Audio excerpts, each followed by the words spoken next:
Chapter 2 of The Game of Life and How to Play It. The Law of Prosperity. Yea, the Almighty shall be thy defense, and thou shalt have plenty of silver. One of the greatest messages given to the race through the scriptures is that God is man's supply, and that man can release through his spoken word all that belongs to him by divine right. He must, however, have perfect faith in his spoken word. Isaiah said, "My word shall not return unto me void, but shall accomplish that whereunto it is sent." We know now that words and thoughts are a tremendous vibratory force, ever molding man's body and affairs. A woman came to me in great distress and said she was to be sued on the 15th of the month for $3,000. She knew no way of getting the money and was in despair. I told her that God was her supply and that there is a supply for every demand. So I spoke the word. I gave thanks that the woman would receive $3,000 at the right time in the right way. I told her she must have perfect faith and act her perfect faith. The 15th came, but no money had materialized. She called me on the phone and asked what she was to do. I replied, "It is Saturday, so they won't sue you today. Your part is to act rich, thereby showing perfect faith that you will receive it by Monday." She asked me to lunch with her to keep her courage. When I joined her at a restaurant, I said, "This is no time to economize. Order an expensive luncheon and act as if you have already received the $3,000. All things whatsoever ye ask in prayer, believing ye shall receive." You must act as if you had already received. The next morning, she called me on the phone and asked me to stay with her during the day. I said, "No, you are divinely protected and God is never too late." In the evening, she phoned again, greatly excited, and said, "My dear, a miracle has happened. I was sitting in my room this morning when the doorbell rang. I said to the maid, 'Don't let anyone in.' The maid, however, looked out the window and said, 'It's your cousin with the long white beard.' So I said, 'Call him back. I would like to see him.' And he was just turning the corner when he heard the maid's voice, and he came back. He talked for about an hour, and just as he was leaving, he said, 'Oh, by the way, how are finances?' I told him I needed the money, and he said, 'Why, my dear, I will give you $3,000 the first of the month.' I didn't like to tell him that I was going to be sued. What shall I do? I won't receive it till the first of the month, and I must have it tomorrow. I said, 'I'll keep on treating.' I said, 'Spirit is never too late. I give thanks that she has received the money on the invisible plane and that it manifests on time.' The next morning, her cousin called her up and said, 'Come to my office this morning, and I will give you the money.' That afternoon, she had $3,000 to her credit in the bank and wrote checks as rapidly as her excitement would permit. If one asks for success and prepares for failure, he will get the situation he has prepared for. For example, a man came to me asking me to speak the word that a certain debt would be wiped out. I found he spent his time planning what he would say to the man when he did not pay his bill, therefore neutralizing my words. He should have seen himself paying the debt. We have a wonderful illustration of this in the Bible, relating to the 3 kings who were in the desert, without water for their men and horses. They consulted the prophet Elisha, who gave them this astonishing message. "Thus saith the Lord, ye shall not see wind, neither shall ye see rain, yet make this valley full of ditches." Man must prepare for the thing he has asked for when there isn't the slightest sign of it in sight. For example, a woman found it necessary to look for an apartment during the year when there was a great shortage of apartments in New York. It was considered almost an impossibility, and her friends were sorry for her and said, "Isn't it too bad? You'll have to store your furniture and live in a hotel." She replied, "You needn't feel sorry for me. I'm a Superman, and I'll get an apartment." She spoke the words, "Infinite Spirit, open the way for the right apartment." She knew there was a supply for every demand and that she was unconditioned, working on the spiritual plane, and that one with God is a majority. She had contemplated buying new blankets when the tempter, the adverse thought or reasoning mind, suggested, "Don't buy the blankets. Perhaps after all, you won't get an apartment and you will have no use for them." Promptly she replied to herself, "I'll dig my ditches by buying the blankets." So she prepared for the apartment, acted as though she already had it. She found one in a miraculous way, and it was given to her although there were over 200 other applicants. The blankets showed active faith. It is needless to say that the ditches dug by the 3 kings in the desert were filled to overflowing. Read 2 Kings. Getting into the spiritual swing of things is no easy matter for the average person. The adverse thoughts of doubt and fear surge from the subconscious. They are the army of the aliens, which must be put to flight.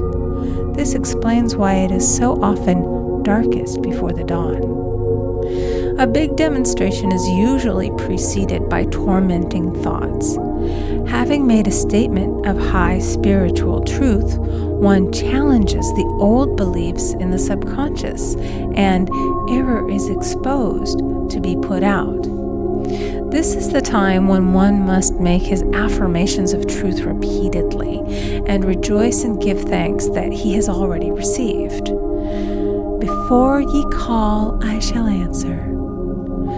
This means that every good and perfect gift is already man's, awaiting his recognition.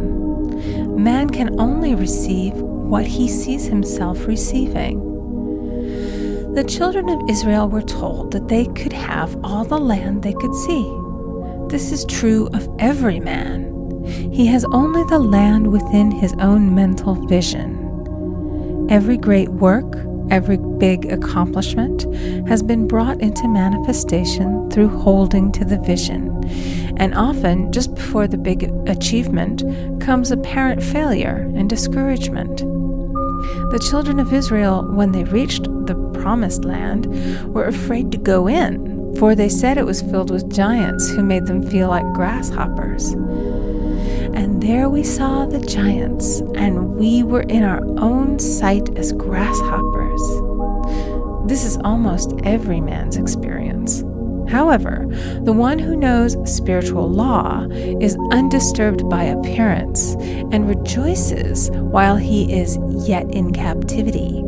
That is, he holds to his vision and gives thanks that the end is accomplished. He has received.